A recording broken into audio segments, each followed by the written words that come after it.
ये महत्वपूर्ण है। चिंता इस बात की नहीं है, अभी चुन के आए हैं, हम भी चुन के आए हैं, लेकिन चुन के आने के बाद बहुमत विजडम की गारंटी नहीं होता है। आप लोग अक्सर ये सोचते हैं कि बहुत बड़ी बहुमत है तो सारा विजडम आप ही के पास है। सर, माननीय सभापति महोदय, खान पान, वस्त्र, आभूषण, भाषा, इबादत, इतनी तकरार, उसमें क्या होता है ना, एक समुदाय को लग रहा है। सर, मैं आपके माध्यम से एक चीज कहना चाहता था।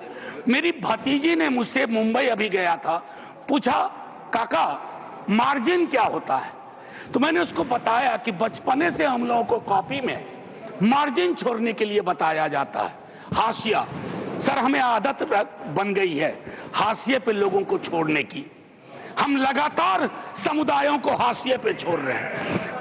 माननीय उपसभापति महोदय, मैं ये कहूंगा, प्रेमचंद ने एक कहानी लिखी थी ईदगाह, हमारे सारे साथियों ने पढ़ी होगी।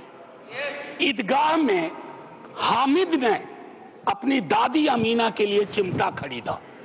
क्या हम में से कोई बता सकता है कि दुकानदार हरिंदर था या सोहाबुद्दीन था? कोई नहीं बता सकता। लेकिन आज क्या चल रहा है, हामिद खरीदेगा तो वही खरीदेगा, हरिंदर खरीदेगा तो वो हरखू के पास जाएगा।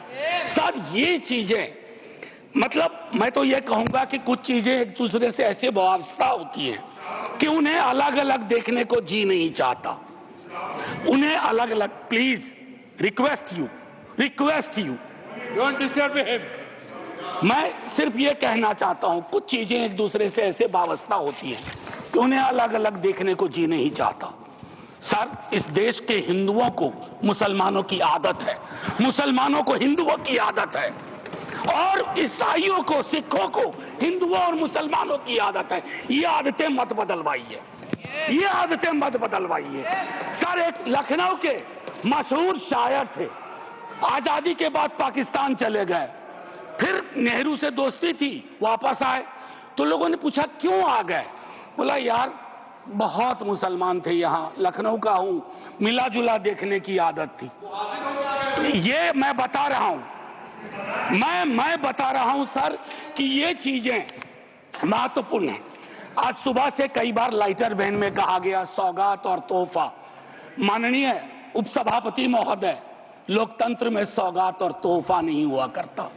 हम राजतंत्र में नहीं हैं, लोकतंत्र में एक एक पाई स्टेट एक्सचेकर की है और एक एक पाई पे एक एक नागरिक का हक है, और उस नागरिक का भी है जो हाशिए पे है, और उस नागरिक का भी है जिसने जानवरों को बंद करके एक प्राइवेट जू खोल लिया है। ये हमें समझना होगा।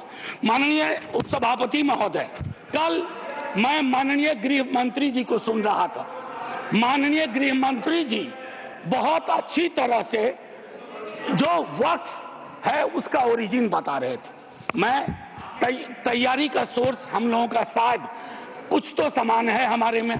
तो वक्फ जो है अरबिक का शब्द है, वक्फा से निकला, मान लिया, और इसका मतलब है कि रिलीजियस, जो पवित्र कोई काम हो, दान हो, धार्मिक काम हो, उसमें इसका इस्तेमाल हो। और अलग अलग लोग इसका प्रोनाउंसिएशन अलग करते हैं, कोई वक्फ बोलता है, कोई वकफ बोलता है। ये अलग अलग धाराएं हैं इस देश की। काबा की मस्जिद जो 622 में बनी प्रॉफिट मोहम्मद के time, peace be upon him, वो पहली इस्लामिक वक्फ थी। उसके बाद एक चीज हम सबको याद रखना चाहिए, हम किसी भी धर्म के मानने वाले हों, राष्ट्र की अवधारणा से पूर्व नदियां नहीं बटी थी, संस्थाएं ऐसे नहीं बटे थे, बनते गए, उसमें सुधार भी हुआ। आप पहली बार सुधार नहीं कर रहे हैं, इसमें सुधार आगे भी होगा। मैंने कहा ना कि दिक्कत होती है कि जब आपका इंटेंट और आपका कंटेंट दोनों मैच करता है तो डर लगता है, क्योंकि उस समुदाय के बारे में मैं एक बात जरूर कहूंगा।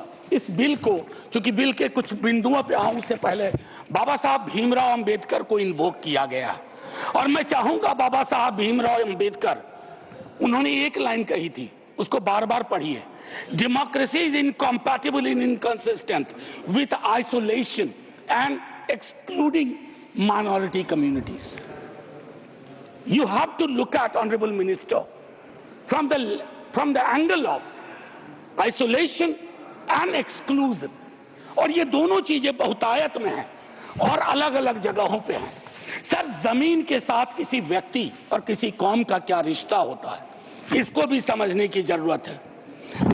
सच कहूं तो कई बार एहसास ये भी होता है कि with this bill, is it a legal cover for bulldozer? That scares me as a citizen of this country. कमाल की बात है, मुसलमान शहरों में रहे, घेट्टो, गांव में गया घुसपैठिया, और उनकी संस्थाएं, उनके बारे में जिक्र हो, कहा कि उसमें तो ओपेक नहीं है, सस्पेक्ट है। कॉन्स्पिरेसी के टोन में बात होती है, कॉन्स्पिरेसी के टोन में। सर, ये उचित नहीं है। आज ही आप ही के सदस्य कहते हैं, राधा मोहन जी, कि 20 करोड़ मुसलमान। सर, अगर एक घर में एक सदस्य मुसलमान है, क्या आप उसको एलिनेट होने दीजिएगा या उसको जोड़ के रखिएगा? उसकी शिकायतों को और उनसे जो शिकायतें हैं वो कैसे दूर होंगी? बैठ करके दूर होंगी। किसी को डॉग विसिल पॉलिटिक्स का उपकरण बना करके अगर आप अलग करना चाहोगे तो वो उचित नहीं है। माननीय उपसभापति महोदय, आपने कहा, मेरे कई सदस्यों ने कहा, नॉन मुस्लिम्स को, मैं तो बड़ा तारीफ करूंगा, खड़ा हो जाऊंगा पक्ष में, अगर इतना सेक्युलर मिजाज इस देश का कर दीजिए कि हर धर्म के संस्थाओं में दूसरे धर्म के लोग हों। इस्लामिक कम्युनिटी में डालिए तो हिंदू में डालिए, सिखों में डालिए, क्रिश्चियंस में डालिए, तब न बात होगी। या सिर्फ तय कर लिया कि सारे प्रयोग या सारा संयोग मुसलमानों को लेकर के होगा? ये उचित नहीं है माननीय उपसभापति महोदय। इसमें क्या है, मैं दूसरी चीज कहूंगा कि संपत्ति वक्त की है, अतिक्रमण के पंजीकरण के संदर्भ में मेरे संजय जी कह चुके हैं, आपकी खुद की एफिडेविट है कि कितना डिजिटलाइज हो गया है, कितना इंक्रोचमेंट हुआ। एक छोटी सी बात कहूंगा कि एक बहुत बेहतर चीज आपने कही थी और मैंने नोट किया था सर, एक कायदे से, सॉरी, नहीं ढूंढने में जो समय लगेगा, नहीं सर, नहीं मिल गया सर, वो एक्चुअली एक मिनट सुनो सही सर, सुनो, ढूंढने में जो समय लगेगा उतना अतिरिक्त समय आपको मिलेगा। Thank you, thank you sir. Sir, इन्होंने कहा, अब देखिए कि 30 बरस में, प्लीज जयराम जी, 30 बरस में सिर्फ 8, सर मैं इस बोनहोमी को तो धन्यवाद कहता हूं, लेकिन इससे मुझ जैसे सदस्य को थोड़ी दिक्कत होती है अपनी बात रखने में। बाकी अपने प्यार के लिए बहुत जगह है इजहार के लिए। मैं सिर्फ ये कह रहा हूं 30 बरस में सिर्फ 8 केसेस आए। क्या कर रहे हैं हम सर? अब वक्फ बाय यूजर, ये बहुत इंटरेस्टिंग चीज है। किसी भी समुदाय की एक स्मृति होती है। माननीय सभापति महोदय, आप मुझे देखिए, मैं भी आप ही को देखूंगा।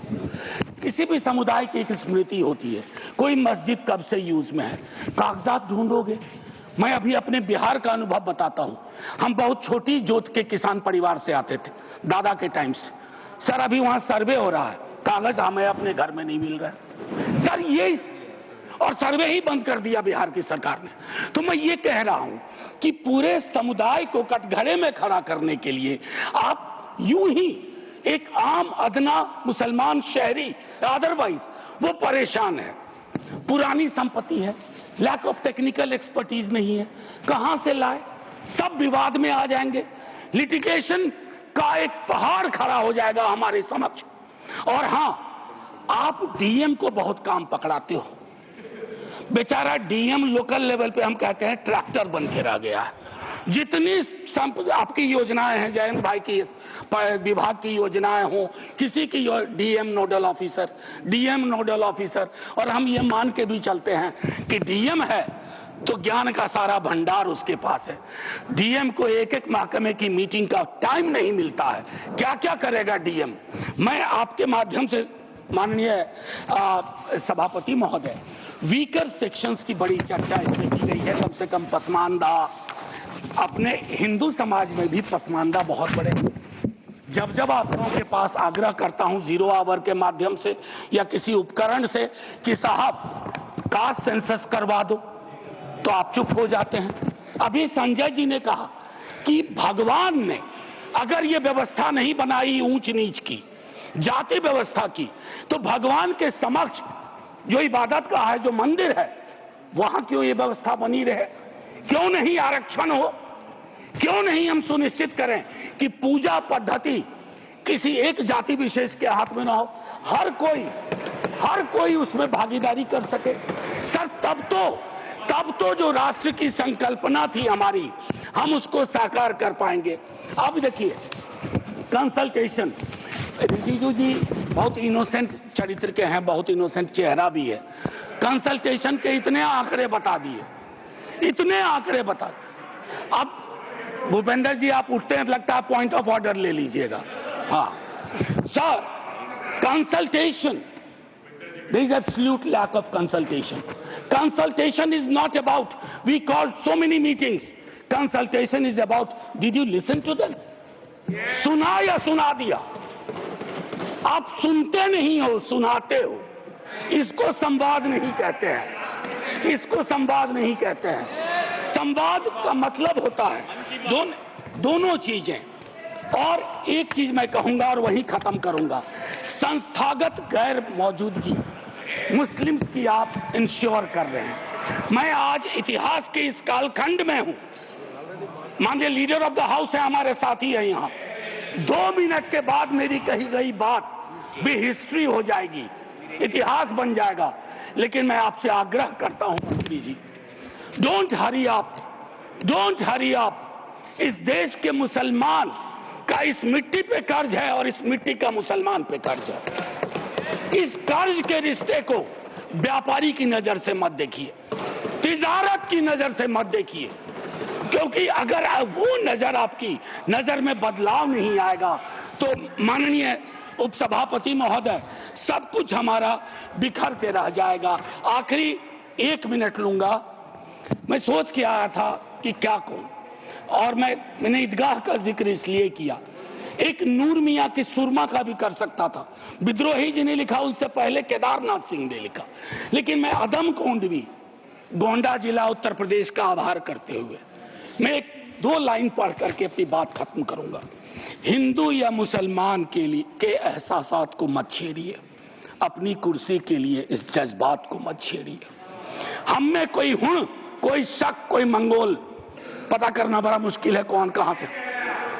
हम में से कोई हुण, कोई शक, कोई मंगोल दफन है जो बात, अब उस बात को मत छेड़िए। गलतियां बाबर की थी, जुम्मन का घर फिर क्यों जले।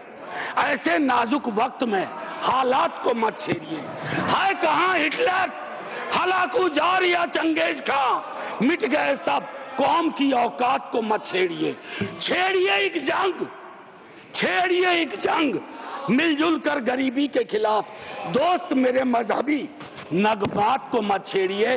हाथ जोड़ के कहता हूं सर, इसको फिर से कंसल्टेशन के लिए भेजिए और एग्जीक्यूटिव के डिसीजन को कमतर करिए, एग्जीक्यूटिव के डिसीजन को, इन्फ्लुएंस को कमतर करिए।